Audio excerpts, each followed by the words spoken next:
Halo semuanya, Assalamualaikum warahmatullahi wabarakatuh. Perkenalkan, nama aku Eriza Selviani.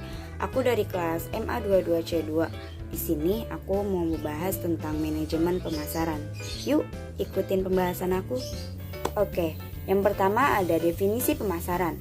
Pemasaran adalah suatu proses sosial dan manajerial di mana individu-individu dan kelompok-kelompok memperoleh apa yang mereka butuhkan dan inginkan dengan menciptakan dan saling mempertukarkan produk dan jasa serta nilai antara seseorang dengan yang lainnya.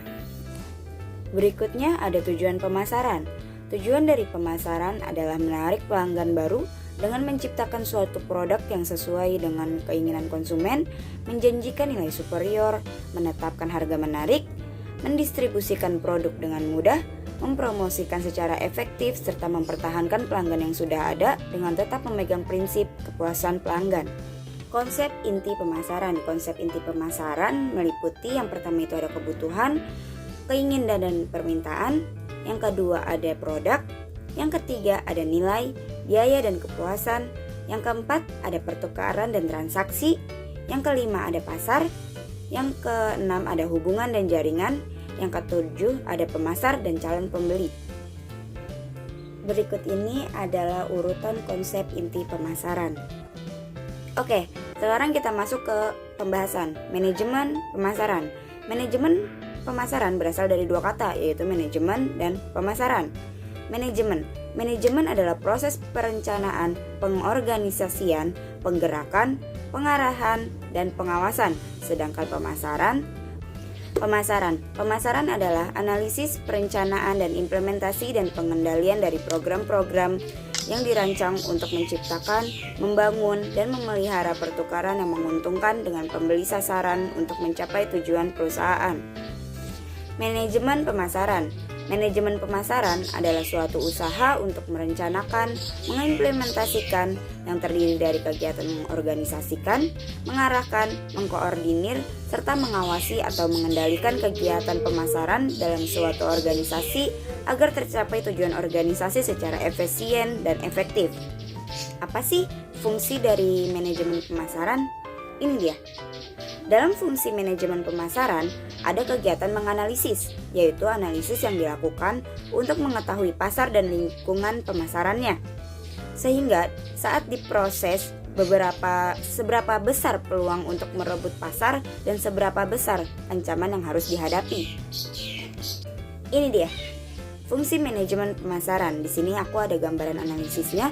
Yang pertama, planning, mengembangkan rencana strategik, mengembangkan rencana pemasaran, lanjut ke implementasi dengan menjalankan rencana, lanjut lagi ke pengendalian, mengukur hasil, mengevaluasi, dan mengambil tindakan perbaikan. Tugas pemasaran dalam menghadapi permintaan. Di sini, permintaan dibagi dalam 8 jenis, yaitu permintaan negatif, permintaan nol, permintaan laten, permintaan menurun, permintaan tidak teratur, permintaan penuh, permintaan persaingan, dan yang terakhir permintaan tak bermanfaat. Oke, sekarang kita masuk ke tugas pemasaran dalam menghadapi permintaan. Yang pertama, permintaan negatif. Permintaan negatif adalah jika sebagian besar pasar tidak menyukai produk tertentu dan bahkan orang bersedia untuk mengeluarkan uang hanya untuk menghindarinya. Tugas kita sebagai pemasar adalah menganalisa mengapa pasar tidak menyukai produk tersebut dan apakah program pemasaran yang terdiri dari perencanaan ulang produk, harga yang lebih rendah, promosi yang lebih baik, dan dapat mengubah keyakinan dan perilaku pasar. Yang kedua, permintaan nol. Permintaan nol adalah konsumen sasaran mungkin tidak sadar atau bahkan tidak tertarik pada produk tertentu. Tugas kita sebagai pemasaran adalah menemukan cara untuk menghubungkan manfaat produk tersebut dengan kebutuhan dan minat alami seseorang. Yang ketiga ada permintaan laten. Permintaan laten adalah banyaknya konsumen yang memiliki kebutuhan yang kuat yang tidak dapat dipuaskan oleh produk yang sudah ada. Tugas kita sebagai pemasar adalah mengukur ukuran pasar, potensial, dan mengembangkan produk yang dapat memuaskan permintaan tersebut. Yang keempat, ada permintaan menurun. Permintaan menurun adalah cepat atau lambat setiap usaha akan menghadapi permintaan yang menurun pada satu atau lebih produknya. Tugas kita sebagai pemasar adalah mengembalikan arah penurunan permintaan melalui pemasaran yang pemasaran yang ulang dan lebih kreatif. Yang kelima, ada permintaan tidak teratur. Permintaan tidak teratur adalah terdapatnya permintaan yang berubah-ubah secara musiman atau harian bahkan setiap jam, sehingga menimbulkan masalah, kelebihan atau kekurangan kapasitas. Tugas kita sebagai pemasaran adalah mencari jalan untuk mengubah pola permintaan yang sama melalui penetapan harga yang fleksibel, promosi yang baik, dan insentif lainnya. Yang keenam, ada permintaan penuh. Permintaan penuh adalah bila perusahaan mengalami kepuasan dengan volume bisnis mereka. Kita sebagai pemasaran adalah mempertahankan tingkat permintaan saat ini di tengah perubahan preferensi konsumen dan peningkatan persaingan. Yang ketujuh, ada permintaan persaingan. Adalah bila mana beberapa perusahaan mengalami tingkat permintaan yang lebih tinggi daripada yang didapat atau yang ingin mereka layani. Tugas kita sebagai pemasaran adalah mencari cara dan tujuan untuk mengurangi produk yang bersangkutan untuk sementara waktu dengan tidak merusak permintaan. Yang kedelapan, permintaan tak bermanfaat.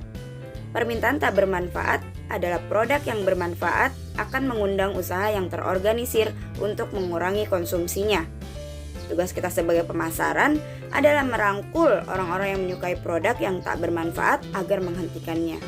Sekarang kita masuk ke filosofi manajemen pemasaran. Terdapat 5 konsep yang dapat dipilih perusahaan untuk melakukan kegiatan pemasaran mereka, yaitu konsep produksi. Falsafah bahwa konsumen akan menyukai produk yang tersedia di berbagai tempat, mudah dicari, dengan harga yang terjangkau, memaksakan produsen agar berusaha keras untuk memperbaiki produksi dan efisiensi distribusi. Yang kedua, ada konsep produk. Falsafah bahwa konsumen akan menyukai produk yang menawarkan mutu, kinerja, dan pelengkap inovatif yang terbaik. Konsep penjualan. Falsafah bahwa konsumen tidak akan membeli produk organisasi dalam jumlah yang cukup kecuali organisasi mengadakan usaha penjualan dan promosi berskala besar. Yang keempat, ada konsep pemasaran. Falsafah manajemen pemasaran ini berkeyakinan bahwa pencapaian sasaran organisasi tergantung pada penentuan kebutuhan, keinginan pasar sasaran, dan penyampaian kepuasan didambakan lebih efektif dan efisien daripada pesaing. Ini ada contoh perbandingan konsep antara konsep penjualan dan konsep pemasaran. Yang kelima, konsep pemasaran berwawasan sosial. Pemasaran berwawasan sosial, falsafah bahwa organisasi harus menentukan kebutuhan, keinginan, dan permintaan pasar, serta menyerahkan kepuasan yang didambakan itu secara lebih efektif dan efisien daripada pesaing dengan cara yang bersifat memelihara atau memperbaiki kesejahteraan konsumen dan masyarakatnya. Cukup sekian presentasi saya kali ini, kurang lebihnya mohon maaf. Wassalamualaikum warahmatullahi wabarakatuh. Dadah.